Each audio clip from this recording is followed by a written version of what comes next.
ராமநாதபுரம் மாவட்டம் ராமேஸ்வரம் மாங்காடு பகுதியில் குடும்ப பிரச்சினை காரணமாக ஏற்பட்ட தகராறில் 10 பேர் சேர்ந்து பெண் உட்பட 2 தாக்கினர். இதில் காயமடைந்தவர் அளித்த புகாரின் பேரில் 9 பேரை காவல் நிலையத்தில் ஆஜராகுமாறு போலீசார் அறிவுறுத்தினர்.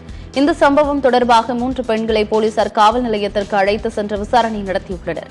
இந்த நிலையில் அவர்களை வீட்டுக்கு திரும்பி அனுப்ப வலியுறுத்தி தனுஷ்கோடி மதுரை தேசிய நெடுஞ்சாலையில் மக்கள் போராட்டத்தில் ஈடுபட்டனர். அப்போது அங்கு வந்த அதிமுக மற்றும் திமுகவினர் பெண்களை வீட்டிற்கு அனுப்ப வலியுறுத்தினர்.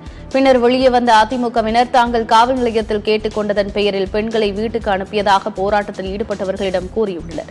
இதனால் ஆத்திரமடைந்த திமுகவினர் மக்கள் பிரச்சினையை வைத்து அரசியல் செய்ய வேண்டாம் என கூறி வாக்குவாதத்தில் ஈடுபட்டனர்.